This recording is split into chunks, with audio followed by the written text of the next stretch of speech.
Greetings. All praise, honor, and respect unto King Selassie, the One. Well, you know,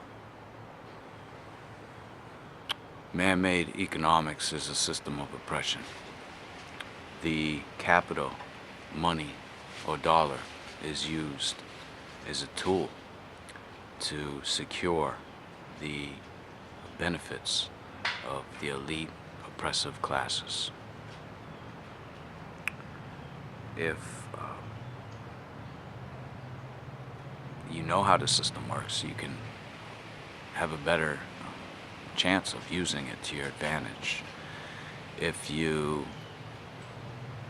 are filthy rich and own large slices of international conglomerates, even financial institutions, you collect the revenue from the excess of labor, otherwise known as interest,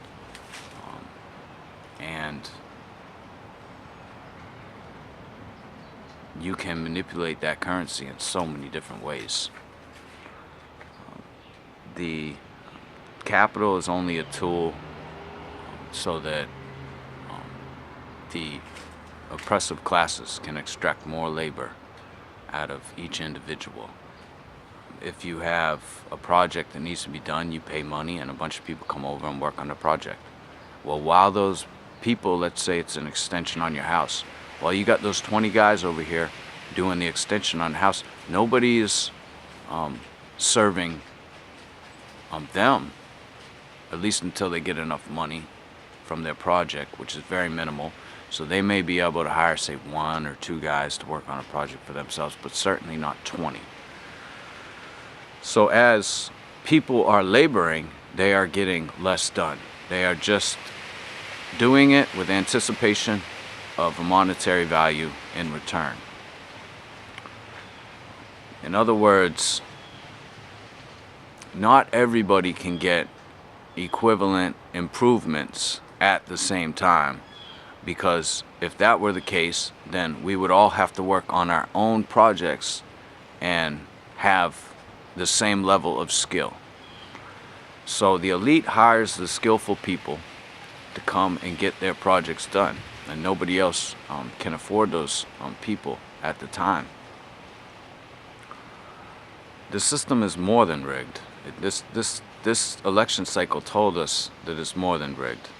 First, the man said that it was rigged, then the man becomes in office, so obviously it is rigged, because anybody in their right sense would not have even considered voting for this man, but people are locked in.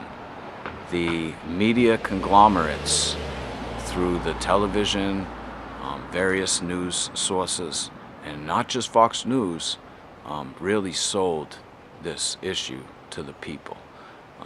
It could have gone either way, but the media gave more attention to this man than any of the others. And although it may have appeared that the attention was negative at times, just the fact that he got the attention was enough. The predictive analyses are all in place.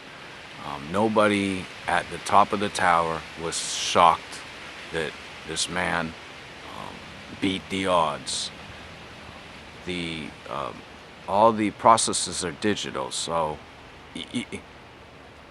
you couldn't convince me that they're not able to compromise and infiltrate and manipulate those election votes.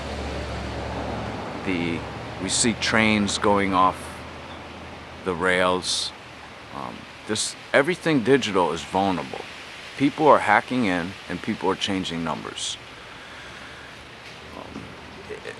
How could anyone not believe that at this point? How could anyone not believe that? You know, we used to talk about the NSA and how they were collecting everyone's information, and we were just a bunch of dumb, foolish, idiot conspiracy theorists. Then came Edward Snowden to prove everyone the deal. And he came with the proof. And everyone said, oh, Edward Snowden, you know, he's a hero. Or, you know, he's a traitor. No, he's just a regular guy that has a conscience. He's not depending on, you know, man for all the answers.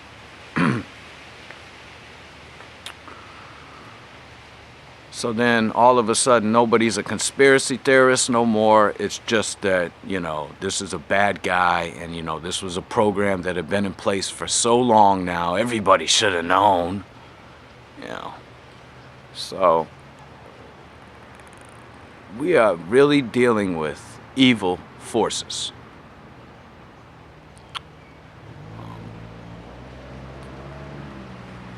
You know, to call them our enemy may be putting us in a bad position, yet we always have to recognize how many people have died and continue to die and continue to be put through suffering. You have senior people that cannot get the care that they need. And sometimes it's not necessarily because they can't afford it, but because we have designed a culture that nobody really cares anymore. Everybody's stuck on their screens. They're just not thinking, most people, about the other person. And when people are in a state of despair, how could they, right? Because they're just stuck trying to survive. Women are being abused, and it's become not just acceptable, but it's glorified. And people are so confused now that they don't know what it means to be treated good.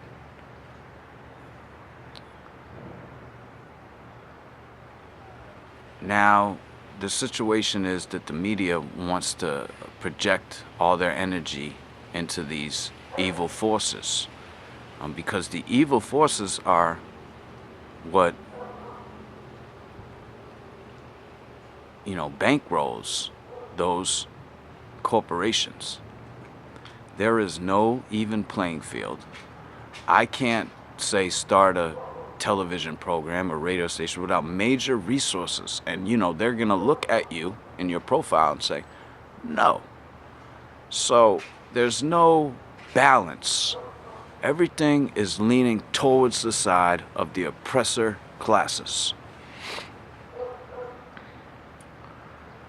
I guess, you know, we could say, well, there's nothing we can do about it. Let's not stress out about it. Let's just go on and have fun. That's fine. But at the end of the day, when we're on our deathbed and we look back at our life, what are we going to say? We had a lot of fun? Or are we going to say we fought the good fight? Giving thanks. Jah. Rastafari.